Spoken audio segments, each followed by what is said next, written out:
Hello and welcome, ladies and gentlemen. Thank you so much for tuning in to Alpha News. Today, we're very fortunate to again be joined by Dr. Neil Shah, a medical doctor here in the state of Minnesota and a Republican candidate for governor. Dr. Shah, thanks so much for being with us. Appreciate it. Thanks for having me on, Kyle.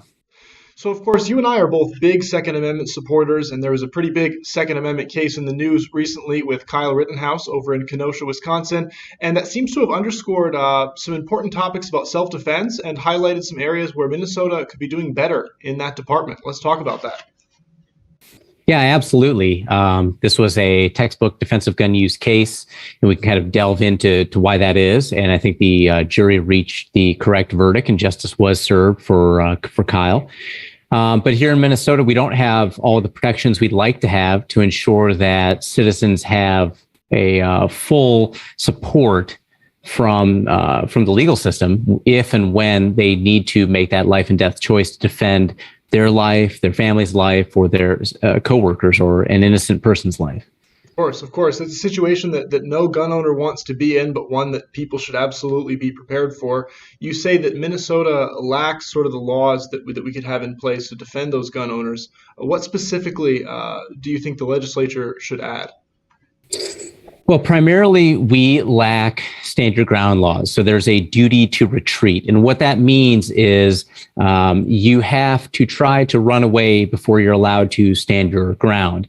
Now, in some situations, this could place you in great peril or may not be feasible. And the law doesn't really clarify to what degree you have to try to run away. It says specifically that you do not need to do that if you're in imminent risk of danger or there's no other escape available to you. But as we can see here, if there's a malicious prosecutor, then they can certainly go after you and make your life quite difficult. And the majority of responsibly armed gun owners in the state may not necessarily carry additional insurance coverage to have a top flight legal defense team. So they may get railroaded by a particularly ideological prosecutor if they don't have the support of statutory law.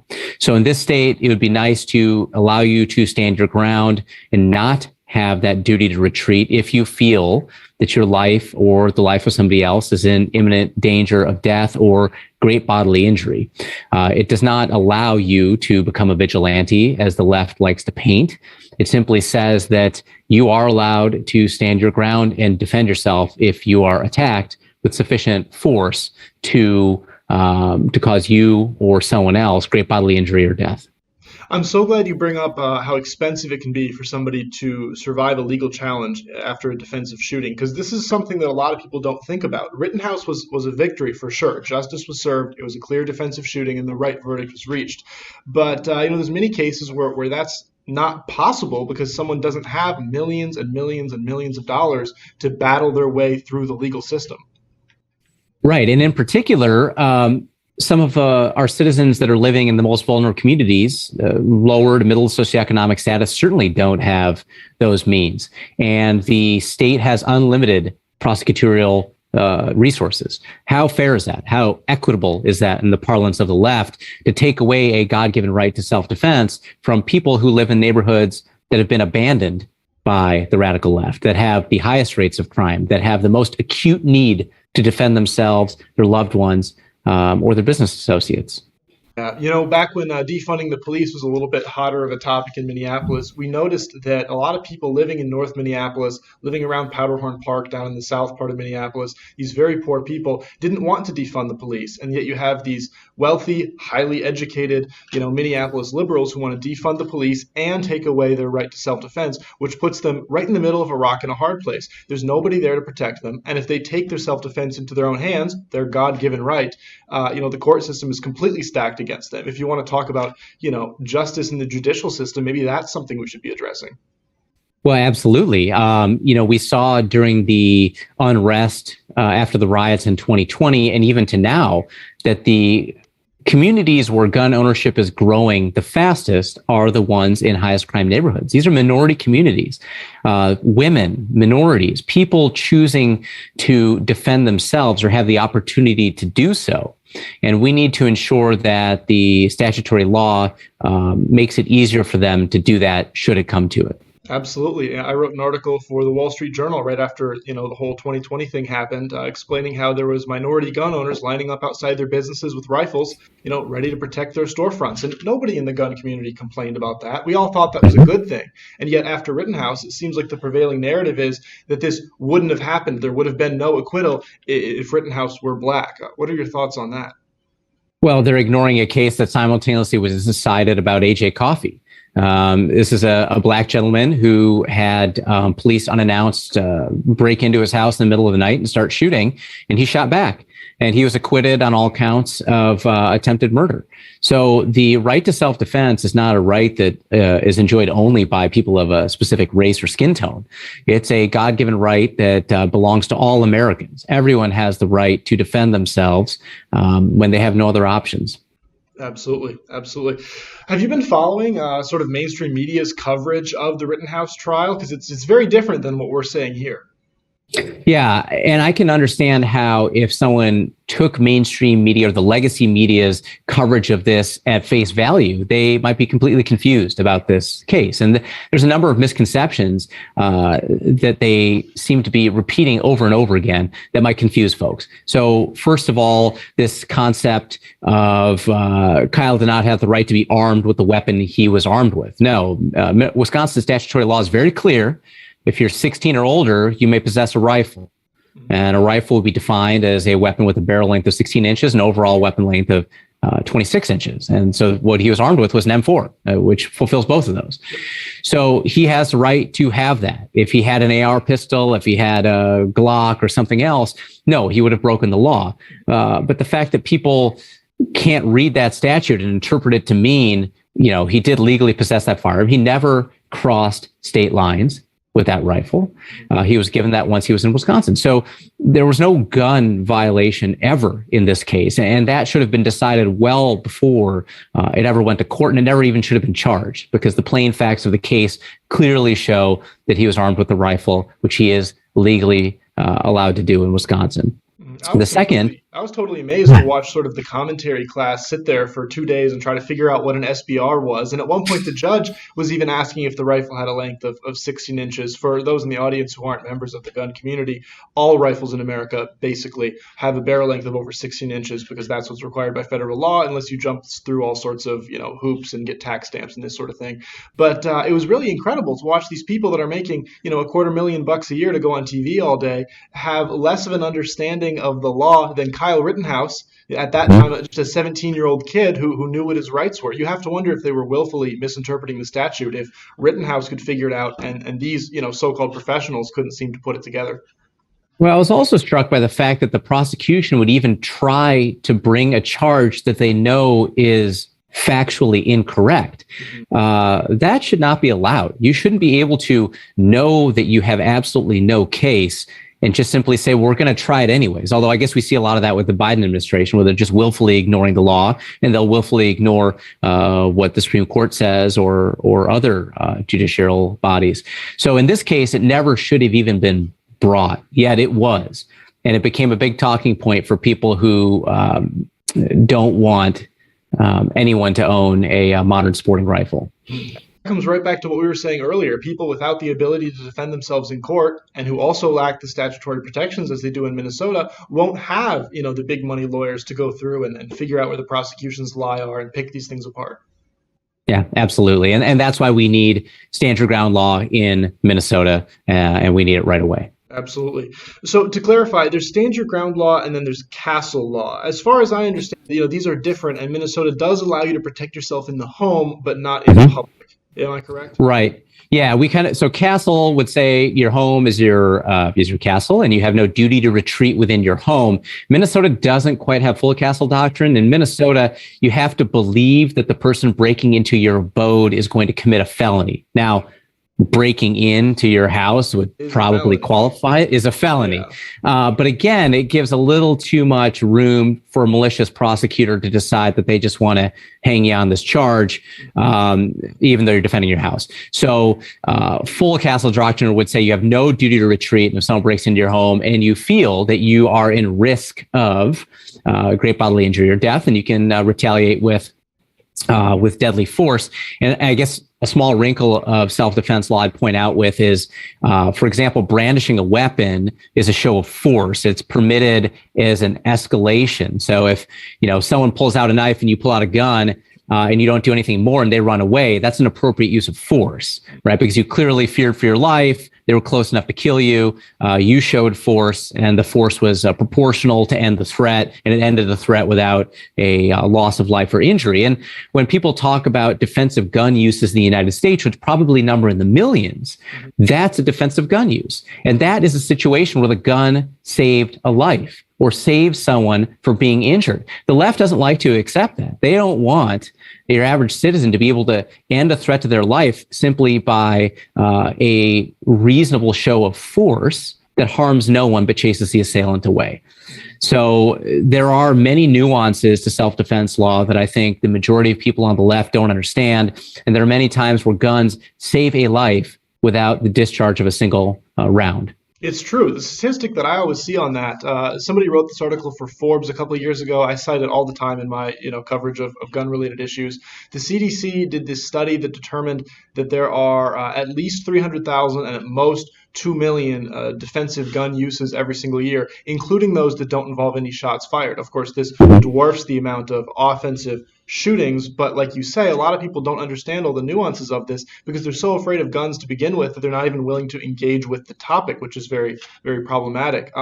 What would you say to people who posit that having these stand your ground laws would create vigilante situations, people who go out, trying to provoke a self-defense situation in order for it to have an excuse to shoot somebody? We saw an MSNBC commentator, recently claim that white supremacist groups are going to try to provoke these situations in the wake of the Rittenhouse verdict. What's your take on that? Yeah, I mean, there's a few concepts to cover there. First, the Arbery shooting, right, which clearly it seems like it's going to get, again, justice will be served, right, and those gentlemen seem like they'll be found guilty. You cannot go looking for trouble. So there's in defensive law, there's a mantle of innocence that you need to have at all times. And if you give that up, then you lose that primary right to self-defense. And this isn't simply having a weapon. So this is what the left likes to say is, well, if you're armed, you've given up this mantle of innocence. No, you haven't. You're exercising a basic right. You are not brandishing it. You are not aiming your weapon at anybody. You are simply armed. And there is nothing wrong with that.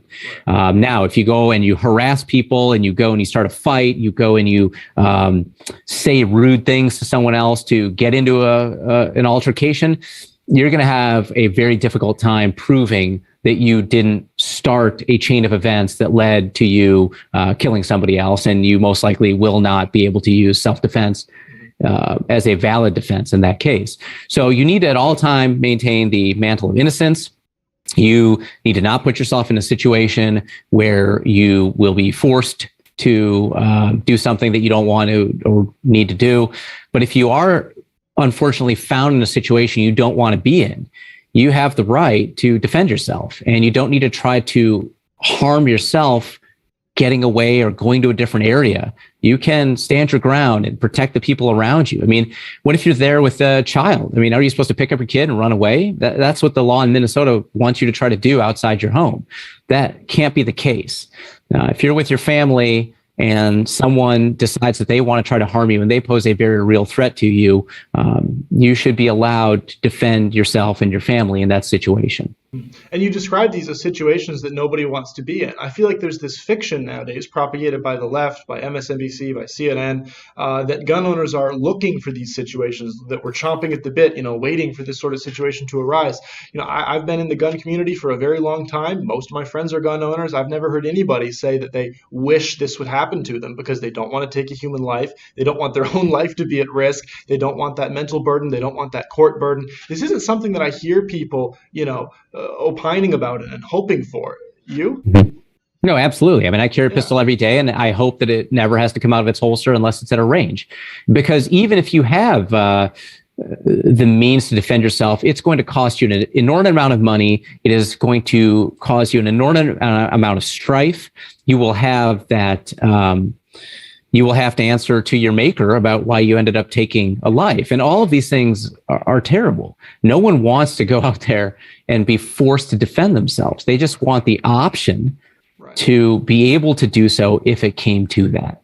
And that's the biggest misunderstanding that I wish the left would try to wrap their head around. And this is a very ancient concept. If you look back in the English common law, people were allowed to take their life into their own hands. And you shouldn't have to be reliant on police who are at least 7 minutes in Minneapolis, sometimes hours away, to defend your own life. If you want to be an individual person, an autonomous citizen, even the Greeks understood this, that an autonomous man is somebody who can take responsibility for his own homestead, for his own surroundings. Without that, what are you really? You're just a worker drone that pays taxes.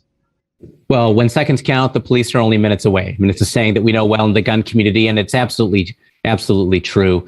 We touched on a little bit of castle doctrine. I don't want to backtrack too much, but stand your ground's a little bit different. So basically, it takes that same concept and moves it outside the house. So if someone was attempting to carjack you at gunpoint, you have your kids in the car, you don't really have a choice in that situation. You need to defend yourself. They take your car, your kids are in there. I don't care if you take my car, like I'm not gonna pull out my pistol and try to shoot at you. You're gonna take my car and go, take my iPhone and go, whatever it is you want, go. That's the other myth too, is that the right answer is always to draw your weapon and attempt to solve the situation. No, it literally is a last resort, and that property is not worth all of the downside that comes with that. So just because you're armed doesn't mean you're going to have gunfights on every corner. And in the places that have stand your ground law or castle doctrine, there is no problem with this. We don't see an epidemic or an outbreak of people unholstering their weapons in anger and shooting other citizens for no reason. It just doesn't happen. It's one of these mythical fears that the left uses to further infringe on our God-given rights. But there's no basis in data. There's no basis in reality. Well, and it doesn't even pass the common sense check. If there's somebody who is so cavalier that they'll pull out their gun over a verbal altercation, they're probably carrying a gun illegally anyway. And if not a gun, then a knife. And if not a knife, then something else. I mean, deranged people will exist, and no law will stop them. Another question I have for you is, why do you think that we don't already have these laws? Where are Republicans on this issue? Yeah, I think Republicans are afraid to put their name behind defending gun rights. That's to be honest with you. Look, Senator Zelka had the Senate. Where were the votes on stand your ground? Where were the votes on castle doctrine? And there might be some excuses like, well, hey, I knew it wouldn't go anywhere in the House. Well, you knew voter ID wouldn't go anywhere, and you held a vote on that. So that excuse falls down. These rhino Republicans are afraid to put their name behind a vote to defend and restore gun rights in this state, and they need to be called out for it. We can't allow legislators to have an R after their name if they're not going to stand for the Second Amendment, or they need to explicitly say that I don't believe in it and justify why to the voters so they can make a different selection in the next election.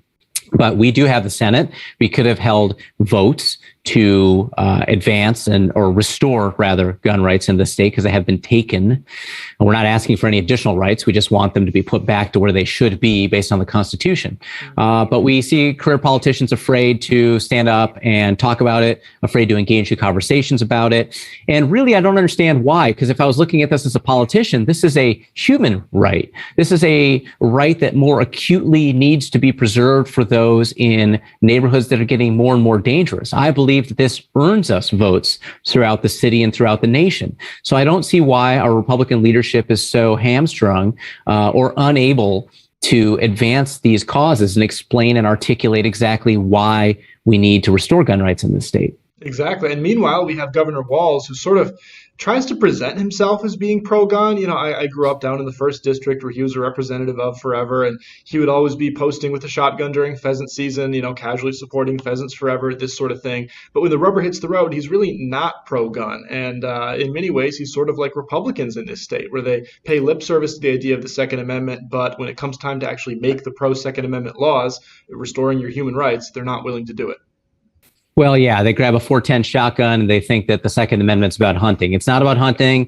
You and I both like to target shoot or, tactical shooting. It's not about that either. It is about the God-given right to defend yourself, and it is about preserving that right. And that is the crux of the Second Amendment. It also is the protector of the remainder of the amendments, because without the Second Amendment, you end up in an internment camp in Australia. So people need to understand why it is that we have the Second Amendment, why it's number 2 after free speech, and why it should not be treated like a second-class right. It is a fundamental God-given right, and it ought to be defended the same as any other enumerated right in the Constitution. And I wish those with R's after their names would actually stand up for it instead of posing with a shotgun. It's clear that Walz is a tool of the radical left and is unwilling, if he believes in gun rights, to stand up to them. At this point, I don't expect to get much, if any, support from those in the radical left and making up the majority of the Democrat Party. But I hope to reach out to people who have voted Democrat in the past and say, look, you would like the opportunity to defend yourselves. This is not a partisan issue. You perhaps live in neighborhoods that you wish were more safe, and you would like the opportunity to defend your family or defend your business. We want to restore your gun rights. And I'd like to talk to those folks about it, because only one party has any candidates, and not all the candidates on our side of the ticket even support it. But we're the only people fighting to do that, fighting to restore gun rights for people who need them so badly. And I'd like those folks that may not have been traditional conservative voters to start to look at who's actually trying to keep them safe and who wants legislation that will enhance their ability to defend themselves. Absolutely. It seems pretty straightforward to me. Dr. Shah, if people are intrigued by this message, they like what you're saying, where can they go to keep up with your run for governor? Well, you can join us on social media at Neil Shah MN. You can visit us online at electneil, ELECTNEIL.com. And we need your support. If you are refreshed by hearing from a conservative candidate who actually can articulate why we have the Second Amendment and why we ought to restore gun rights in this state, then I'd ask for your vote. I'd ask for your financial support. And I'd ask for you to become a delegate for us so we can get the GOP nomination. Absolutely. Dr. Shah, thanks so much for being with us. Appreciate the opportunity. Thank you, Kyle.